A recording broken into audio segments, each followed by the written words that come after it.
अमरीकी सदर ने एक और तारीखी अमन मुआहिदा करार दिया। अजरबैजान और आर्मीनिया ने मुस्तकिल जंगबंदी पर दस्तखत कर दिए। दोनों ममालिक की क़यादत को साथ बिठाकर प्रेस कॉन्फ्रेंस कर डाली। अजरबैजान और आर्मीनिया ने भी ट्रंप को नोबेल अमन इनाम के लिए नामजद कर दिया।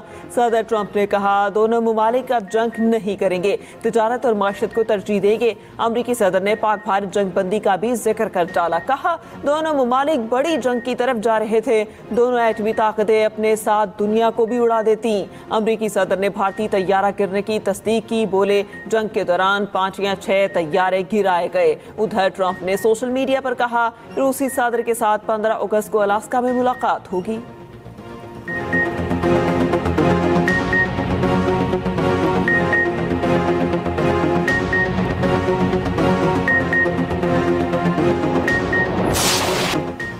पाकिस्तान के मजे, भारत के पसीने छूट गए। अमरीकी जरीदे ब्लूमबर्ग ने पाकिस्तान भारत रिपोर्ट पर यह सुर्खी जमाई।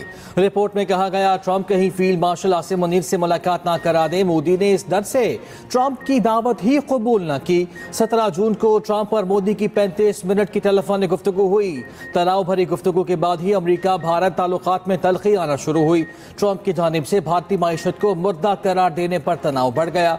रूस से तेल खरीदने पर भारतीय मसनूआत पर 50% टैरिफ भी आयद कर दिया। 17 जून के बाद ट्रंप और मोदी के दरमियान किसी तरह का राब्ता नहीं हुआ। अमरीकी जरीदे के मुताबिक पाकिस्तान आलमी तन्हाई से निकल आया। ट्रंप के साथ पत्ते दुरुस्त खेले। अमरीका के साथ तिजारती डील किसी बड़े मसले के बगैर हुई। पाकिस्तान का हरीफ भारत मुश्किल में घिरा हुआ है।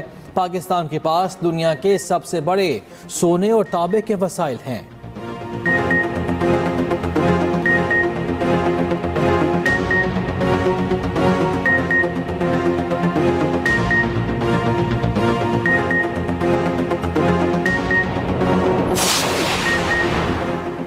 मोदी सरकार ट्रंप टैरिफ के दबाव में आ गई। भारत रूस से तेल की खरीदारी कम करने पर तैयार। बरतानवी खबर एजेंसी के मुताबिक भारत ने अमेरिका से हथियार खरीदने के मंसूबे पर अमल दरामद रोक दिया। भारत अमेरिकी असलहे की खरीदारी पर दोबारा बात से पहले टैरिफ पर वजाहत का मुंतज़िर। भारतीय वज़ीर दिफा राजनाथ सिंह ने अमेरिका का तयशुदा दौरा मुलतवी कर दिया।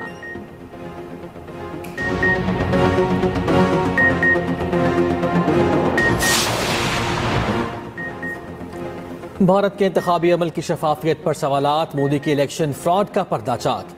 राहुल गांधी ने मोदी की इंतखाबी धांधली का पर्दाफाश कर दिया। कहते हैं, उत्तराखंड में हम जीत रहे थे, नताइज में हमें हरा दिया गया। महाराष्ट्र में इलेक्शन कमीशन ने वोटर लिस्ट देने से इनकार किया। एग्जिट पोल्स कुछ और दिखाते, नताइज बिल्कुल मुख्तलिफ आते थे। इलेक्शन नताइज के बाद मोदी लाडली बहना, ऑपरेशन सिंदूर और पुलवामा जैसे ड्रामों से झूठा बयानिया बनाता रहा।